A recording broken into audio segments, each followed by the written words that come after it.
Hello everyone, welcome to the Mysterious Stories channel, where you'll discover the most mysterious, scary, and fascinating stories. Make sure to turn up the volume and get ready for a spine-chilling experience you won't forget. The year was 1970, deep into the thick of the Vietnam War. In a remote outpost surrounded by dense jungle, a squad of 12 soldiers was preparing for a critical reconnaissance mission. Their task: to map out and secure 3 key observation points deep in enemy territory. Captain James Jim Reynolds, a seasoned leader in his mid-30s with a hardened face, gathered his men in a dimly lit tent. The air was thick with tension, and the oppressive heat of the jungle only added to the unease. Around the wooden table, the faces of his men were lit only by the flickering light of a lone lantern. "All right, listen up," Captain Reynolds began, his voice firm but low. "We've got orders to move out at 5 a.m. Our mission is to scout 3 observation points marked here, and here on the map." He pointed to the marked spots on the worn-out map laid out before them. "We need to confirm enemy activity, identify safe routes, and gather intel for the big push coming in a few weeks." The soldiers leaned in closer, their expressions a mix of determination and dread. Sergeant Paul "Rocky" Rockwell, a tough and reliable second-in-command, added, "We've got reports of enemy patrols and traps in the area. Stay sharp, no unnecessary risks.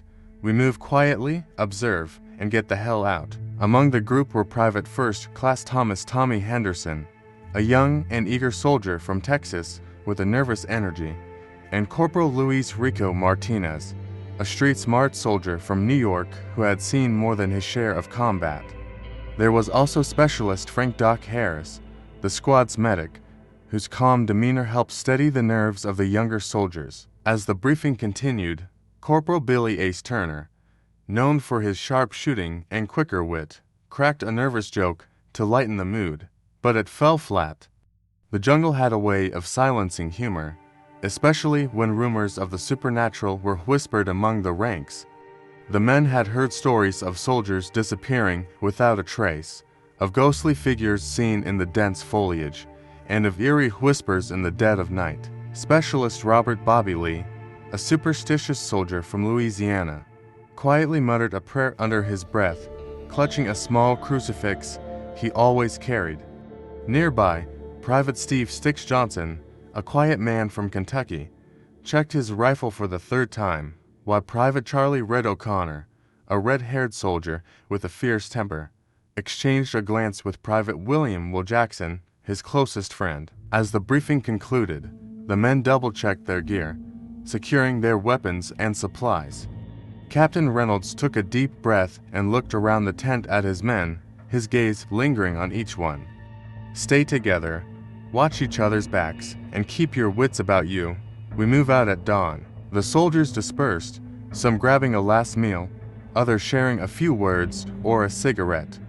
The night was eerily quiet, save for the distant sounds of the jungle sounds that seemed to whisper warnings of what was to come. As the squad settled into their bunks for a few hours of restless sleep, a sense of unease settled over the camp. The jungle, dark and vast, held secrets that no man could fully comprehend. And as the first light of dawn approached, the soldiers of this small squad couldn't shake the feeling that something or someone was watching them. Little did they know, the mission they were about to embark on would lead them into a world of horrors beyond the battlefield, a place where the living and the dead walked side by side, and where the line between reality and nightmare blurred into one. The night before the mission, as the soldiers were making their final preparations, the camp received an unexpected visitor. A local Vietnamese soldier, a man in his late 20s with a weathered face and eyes that spoke of many battles, arrived at the outpost.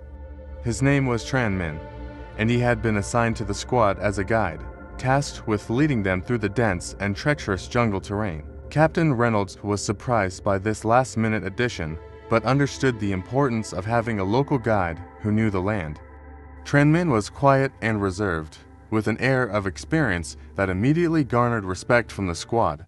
As the men gathered around him, Captain Reynolds laid out the map and briefed him on the mission. "We're headed to 3 observation points in the jungle," Reynolds explained, pointing to the marked locations on the map. "Your job is to guide us through the safest route and help us navigate the terrain." Trenmin studied the map carefully, his eyes narrowing as he traced the route with his finger. As he reached the final destination, his expression changed. His usually stoic face showed a flicker of concern. "This route," Trenmin began, his voice low, almost hesitant. "It is not often traveled. The jungle is dense, and the terrain is difficult. Few have ventured there, and those who have, many did not return." The squad members exchanged uneasy glances. The atmosphere in the tent grew heavy as Trenmin continued. "There are stories," he added quietly, almost as if speaking to himself. "Stories of shadows that move when there is no light, of whispers in the wind that do not belong to the living. The villagers avoid this area. They say it is cursed." Sergeant Rockwell, ever the pragmatist, tried to downplay the guide's words. "We've heard stories like that before, just old tales to keep people out of dangerous areas. We're soldiers, Min, we'll manage." Trenmin nodded, though the concern did not leave his eyes. "I hope you are right," he replied simply, "but be cautious. The jungle, it has a way of testing men, in ways they are not prepared for." Captain Reynolds clapped Trenmin on the shoulder, signaling that the conversation was over. "We appreciate your guidance, Min. Get some rest." "We move out at dawn." The men dispersed, but the tension lingered. The jungle, already an ominous presence, now seemed even more foreboding with the added weight of Trenmin's words. The squad settled into an uneasy silence, each man lost in his thoughts, questioning what lay ahead. As the first light of dawn broke, the men gathered their gear, steeling themselves for the mission ahead. Trenmin led the way, his step sure, but his gaze wary, as if he could sense something the others could not. The path they were about to take was one few had dared to tread, and as they ventured deeper into the unknown, each soldier couldn't help but feel that they were walking into something far more dangerous than enemy territory. Something ancient, something restless, something waiting. With Trenmin at the front, the squad moved out, their hearts heavy with the knowledge that this mission was different. The jungle had always been a place of danger, but now it felt like a place of secrets, a place where the past was not dead, and where the line between the living and the dead was perilously thin. As the squad set out on their journey into the dense, uncharted jungle, the early morning light filtered through the thick canopy above, casting long, eerie shadows on the ground. The air was thick with humidity, and the jungle was alive with the constant hum of insects and distant calls of unseen animals. Each step the soldiers took was muffled by the dense undergrowth, the leaves and branches brushing against their uniforms as if the jungle itself was trying to hold them back. Trenmin led the way, moving with a familiarity that contrasted with the cautious, deliberate movements of the rest of the squad. Captain Reynolds walked close behind him, eyes scanning the surrounding foliage for any sign of danger. The rest of the squad followed in a loose formation, their weapons at the ready, senses on high alert. Despite the tension, the journey to the first observation point was eerily uneventful. The jungle seemed to close in around them as they ventured deeper, but there were no signs of enemy forces, no footprints, no disturbed vegetation, nothing. It was as if the North Vietnamese army had never set foot in this part of the jungle. Yet, the uneasy feeling that they were being watched never left them. As they reached the first observation point, a small clearing barely large enough to accommodate all of them, the men spread out, securing the perimeter and setting up their equipment. They scanned the area carefully, but there was nothing out of the ordinary, no movement, no sounds beyond the usual jungle noises. Sergeant Rockwell muttered under his breath, "To quiet, something's not right." Trenmin remained silent, his eyes darting to the edges of the clearing, as if expecting something or someone to emerge from the shadows. But the jungle remained still, as though it was holding its breath. As the day wore on, the oppressive heat began to take its toll. The soldiers took turns resting and keeping watch, but there was an undercurrent of unease that none of them could shake. It felt as though the jungle itself was watching them, waiting. When nightfall came, it came quickly. The sky, visible only through the gaps in the canopy, darkened from a deep blue to pitch black within moments. The sounds of the jungle grew louder, more pronounced, as nocturnal creatures began to stir. The squad set up a small camp in the clearing, their nerves on edge as they prepared for the night. "Lights out," Captain Reynolds ordered in a hushed tone. "We need to stay hidden. No fires?" The men complied, relying on the dim light of the stars and the occasional flicker of their flashlights as they set up a rotation for night watch. They would take turns keeping watch in pairs, each soldier knowing the importance of staying alert. The night was long and filled with an unsettling silence. The usual cacophony of jungle sounds seemed muted, almost as if the creatures of the night were holding back, aware of something the soldiers were not. The darkness was oppressive, the thick jungle around them making it impossible to see more than a few feet ahead. Private Davis and Corporal Jones were on the first watch, their eyes scanning the perimeter, fingers resting lightly on the triggers of their rifles. Davis whispered, "You feel that, like we're being watched?" Jones nodded, his eyes narrowed as he stared into the darkness. "Yeah, but I don't see anything." Hours passed slowly, the weight of the jungle pressing down on them. Just as the next pair was about to take over, Davis caught a glimpse of something movement in the trees. He tensed, raising his weapon, but when he focused his flashlight, there was nothing there. Only the rustling of leaves in the wind. "Must be the nerves," Jones muttered, though his grip on his rifle tightened. The rest of the night passed without incident, but none of the soldiers slept soundly. They all had the same feeling, eyes in the darkness, watching, waiting. When the first light of dawn began to break, they quickly packed up their gear, eager to move on from the eerie clearing. Captain Reynolds gathered the squad. "All right, we move to the second observation point. Stay sharp and keep your eyes open. Let's not get caught off guard." Trenman nodded, but his face remained tense. As they set off deeper into the jungle, the feeling of being watched only intensified. The soldiers moved with even more caution, every snap of a twig or rustle of leaves setting their nerves on edge. The first leg of their mission had been completed without a single encounter with the enemy, but the soldiers couldn't shake the feeling that something or someone was out there, lurking in the shadows, waiting for the right moment to strike. The journey to the second observation point would take them even deeper into the jungle, into the heart of the darkness where the line between the living and the dead seemed to blur. And as they marched on, the sense of dread grew stronger, each soldier silently wondering what horrors lay ahead. The first observation point had been eerily quiet, but the soldiers couldn't shake the feeling that they had been watched. As they prepared to move to the second location, the tension among the group was palpable. Captain Reynolds gathered the men, his voice low but steady. "All right, men, the second observation point is further out.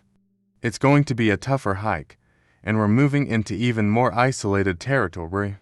Stay sharp, keep your eyes open, and report anything unusual. We're not alone out here." As they prepared to leave, Private Davis, who had been unusually quiet since their first night, spoke up. "Captain, I saw something last night. A shadow, something big, moving through the trees. Thought it was just my mind playing tricks on me, but now, I'm not so sure." Corporal Jones nodded. "I saw it too. Just a glimpse, but it was there. Something was out there, moving along the tree line." The rest of the squad exchanged uneasy glances. The jungle was full of strange noises and shadows, but this felt different, more menacing. Captain Reynolds frowned. "We can't let fear get the better of us. Keep your wits about you, and let's move out." Trenman led them once again, cutting through the dense foliage with practiced ease. The jungle seemed to grow thicker and more oppressive as they moved deeper into it. The sounds of the jungle were different now, quieter, almost as if the forest itself was holding its breath. The trek was grueling, the heat and humidity sapping their energy with every step. As they pushed further into the jungle, the feeling of being watched only grew stronger. The soldiers moved in near silence, The only sounds were the crunch of their boots on the undergrowth and the occasional rustle of leaves. After several hours of trekking, they came across something unexpected, a small clearing with a campfire still burning low. The sight of it stopped them in their tracks. The fire was fresh, the embers glowing, but there was no one around. Captain Reynolds signaled for the squad to spread out and investigate. Stay alert. This could be an NVA patrol. They could still be nearby. Sergeant Rockwell moved closer to the fire, examining the area with a practiced eye. Looks like they were here recently. No signs of a struggle, but they left in a hurry. As they searched the clearing, Tranmin crouched down near the edge, his eyes narrowing as he studied something in the dirt. Captain, over here. Reynolds joined him, looking down at the ground. There were tracks, footprints mixed with something else, something that made his blood run cold. The tracks of a large, four-legged animal. The prints were deep, the kind that only a heavy, powerful creature could make. What the hell is that? Private Davis whispered, staring at the tracks in disbelief. Tranmin shook his head, his face pale. I don't know, but whatever it is, it's big. And it was here, right where the NVA were.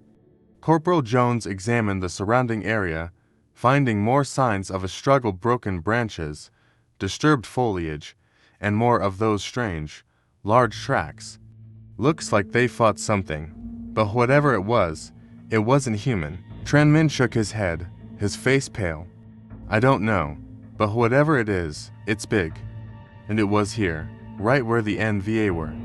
Corporal Jones examined the surrounding area, finding more signs of a struggle, broken branches, disturbed foliage, and more of those strange, large tracks.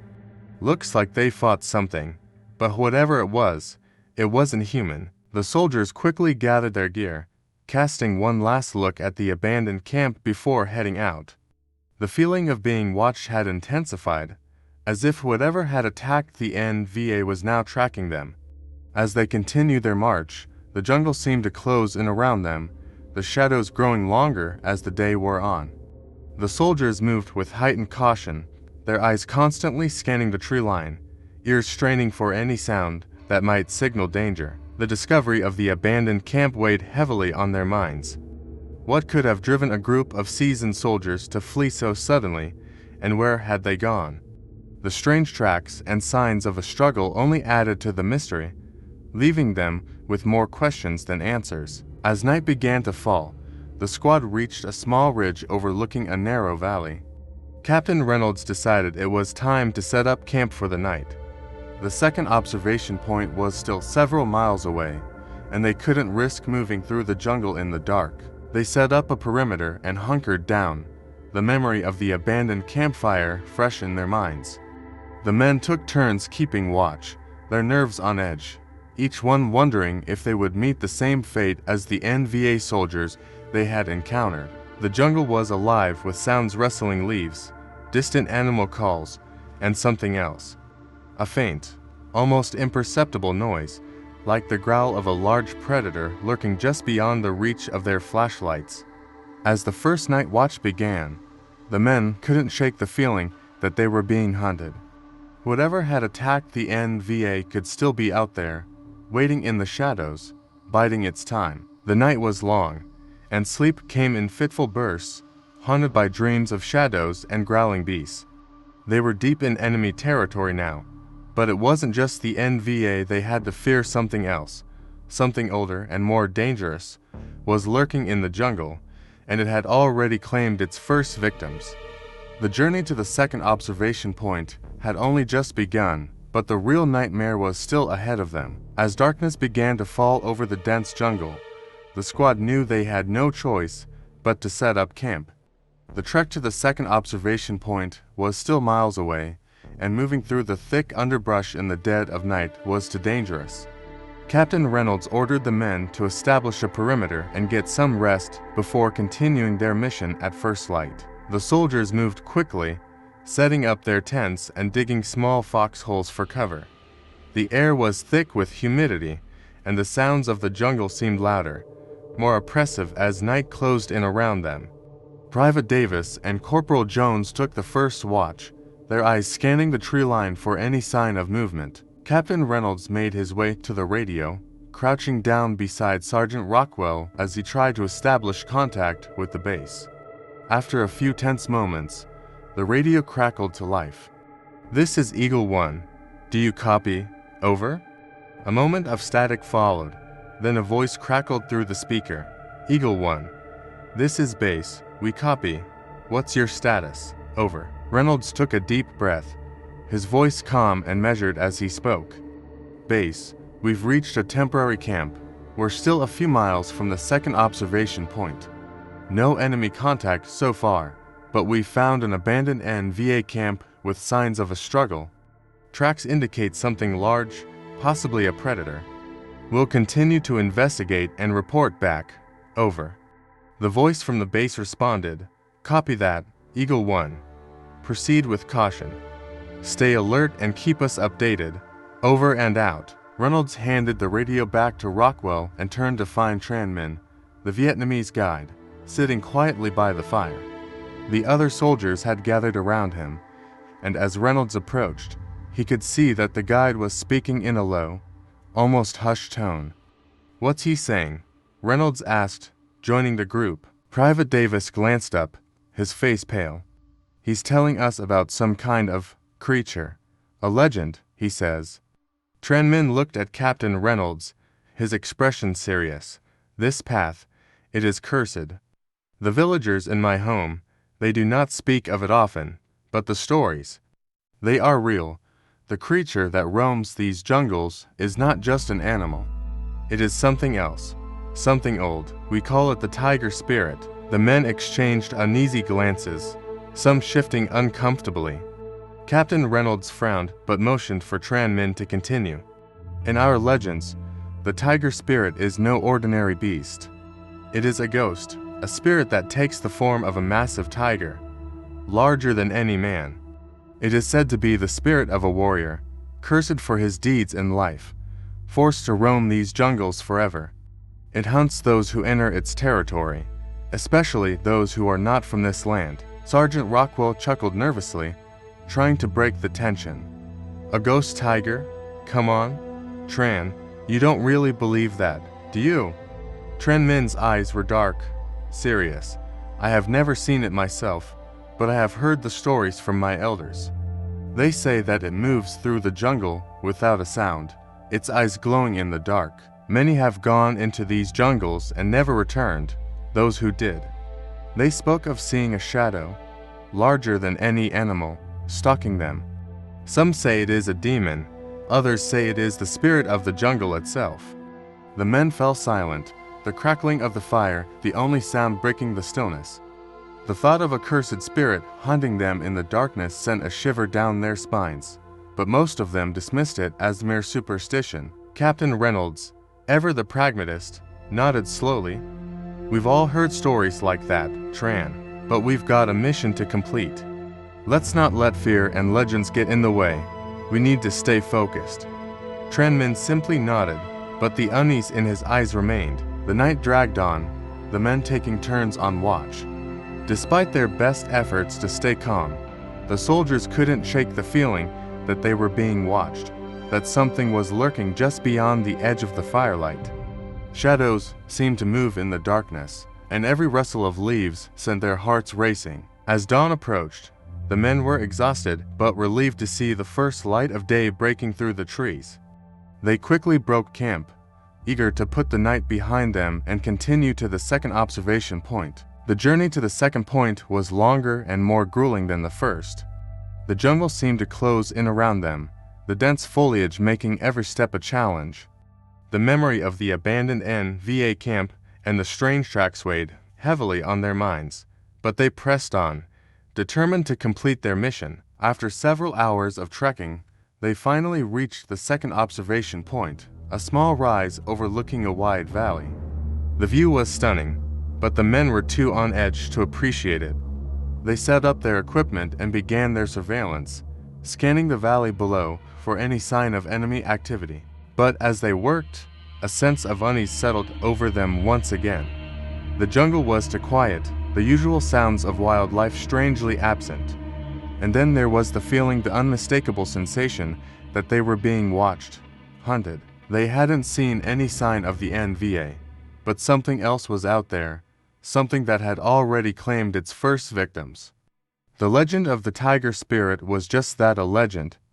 But in the heart of the jungle, far from home and surrounded by danger, even the most hardened soldiers couldn't help but wonder if there was some truth to the old stories. As night began to fall once more, the men prepared for another long, uneasy night in the jungle, each one silently praying that they would make it through to the morning. As the squad settled in at the second observation point, the day passed slowly. The oppressive heat of the jungle weighed on them, and the thick canopy overhead provided little relief from the stifling humidity. Despite their exhaustion, the men remained vigilant, their eyes scanning the dense foliage for any sign of movement. The encounter with the abandoned NVA camp and the strange tracks they had discovered still lingered in their minds. As night fell, the jungle once again became a place of shadows and unknown dangers. The men took their positions, preparing for another night of watchful waiting. The darkness seemed to close in around them, the usual sounds of the jungle eerily muted. It was as if the forest itself was holding its breath, waiting for something to happen. Then, without warning, they heard a sound that sent chills down their spines.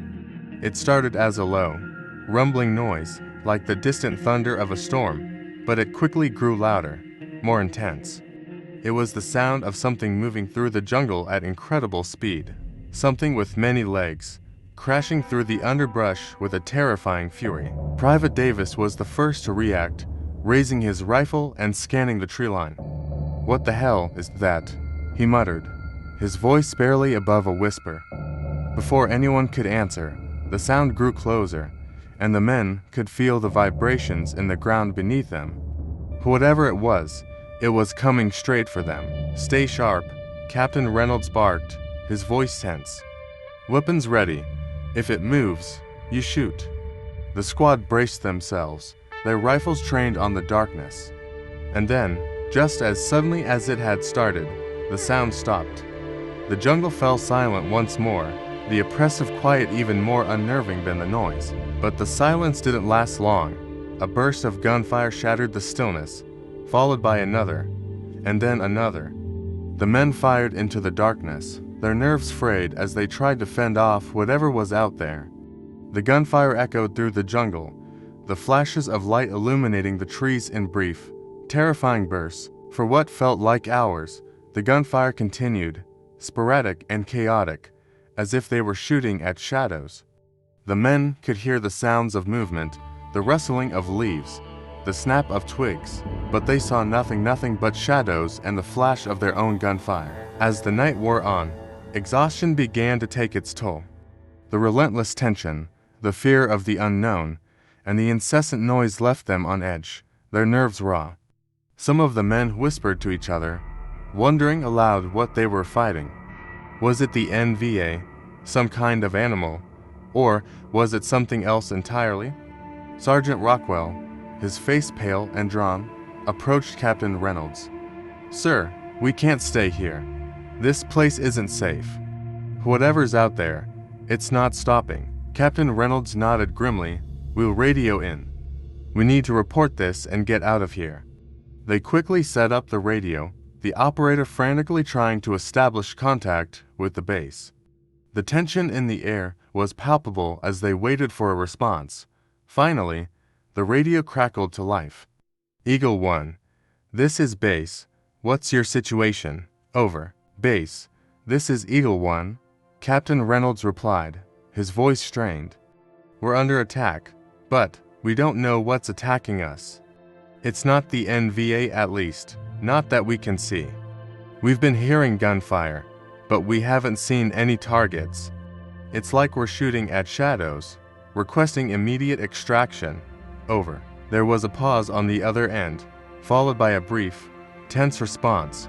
"Eagle 1, your extraction point is EAV. Helicopter is en route. Get to the LZ as quickly as possible. Over." "Copy that. Base. Eagle 1 out."